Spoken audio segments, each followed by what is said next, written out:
Hello and welcome to the dull reality of November.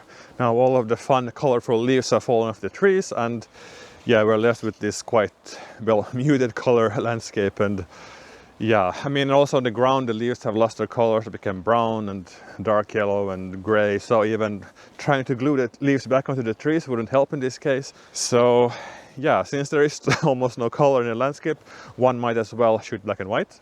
So what I would normally use for shooting black and white is film, but at the moment I don't feel so motivated to like mess with chemicals and scan and so on and so forth. So I decided to use a digital camera.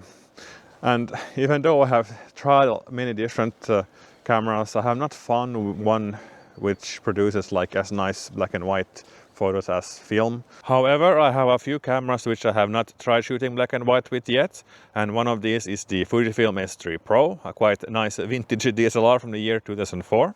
And this camera in particular is a very good candidate because it has a special designed sensor. It actually has two arrays of photodiodes, so one for capturing the normal tonal range and one to capture what goes beyond it, like the highlights. And well, that's one important thing for achieving a film look, is to have something which can preserve the highlights, at least if you want to go for a negative film look. I have not used this camera that much, but from the color photos I have shot, it did remind me a bit of like C41 film, at least scanned C41 film. There's something about the detail that kind of reminds me of that, but at the same time it also looks like a typical DSLR photo, so it's like two things at once. It's a bit strange. I mean, it is quite it's a bit different looking than Canon's and Nikon's cameras from the same time, so it does provide a different look, definitely. So I'm curious to see what kind of black and white photos it produces. This camera might seem a bit strange in today's world, since you have like a film body in the front with a integrated digital back here on the back of the camera, but this was sort of the normal way of making DSLRs in that time. I mean, even a Nikon D100 is like similar design. I have been using these early Fuji S Pro cameras for a while, so they don't come across as that strange to me anymore, and I've gotten used to like the way the workflow they are meant to have as well. So I actually like this small screen with the like most important shooting file information. You can select the white balance and quality and file format, and also there are film simulations, like this F1 is supposed to be Provi, I think, F2 Velvia. So yeah, plenty of things to like about this. Yeah, and it uses AA batteries, which I guess is a step up from the earlier model DS2, which uses both AA and CR2, I think they're called. And for memory cards you can choose either CF or XD cards. I have a 1 GB XD card, and with the raw format I can get like 40 photos, which is like not a huge amount. So the raw files are quite huge on this camera, and it is basically because of the dual photo diode sensor design thingy. And the S3 Pro uses Fujifilm's own sensor, the Super CCD SR2, and as I already mentioned, it has two photodiodes per pixel. And like all other Super CCD sensors, it has a diagonal pattern for the sensor array and not like a normal vertical horizontal. And also the photodiodes themselves are like hexagonal and not square or round. Even though this camera only has a 6 megapixel sensor, it can output 12 megapixel files, and that is thanks to this sensor design, because it uses interpolation to increase the resolution. But I have to say it's not very good 12 megapixels, maybe it's close to 8 if you want to look at passable resolution. I mean, it's nothing compared to like a Nikon D700, for example, which has a true 12 megapixel sensor. It's a lot of marketing from Fujifilm's side, but at the time it did provide a little bit higher resolution than a standard 6 megapixel sensor, so I guess it had its place then. More setting, like seriously, this bird is flying here, like a woodpecker or something. It sounds like footsteps when it's like picking in the trees. A bit creepy. There it goes.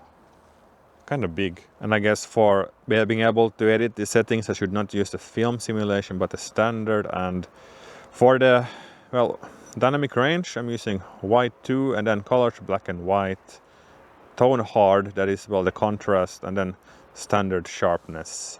Yeah, so let's start shooting some photos here. I did not bring a strap, and that is usually a mistake, but let's see now. And to review this, I need to use the histogram. seems to be a bit on the dark side. There's almost no like data in the middle. The histogram looks a bit weird, but otherwise the photo looks sort of how I want it. Yeah, for being a camera from 2004, it's not slow at all. Okay, I'm shooting JPEGs, but still, it still needs to process the files.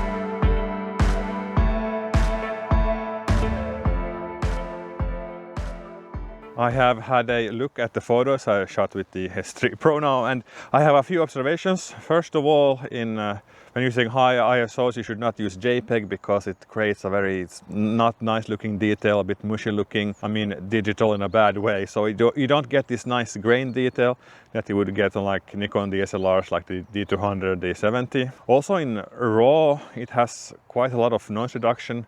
So the noise looks very small, even on ISO 1600, but on the other hand, on RAW it doesn't look as like mushy as it does on JPEG. So I would prefer using RAW on this camera, at least for high ISOs. In lower ISOs it's a bit better. And well, secondly, the details, at least in the RAW files, they do look a bit film-like, I would say. A bit like a scanned black and white film negative. It has this imperfection which gives this impression. But are the photos film-like otherwise?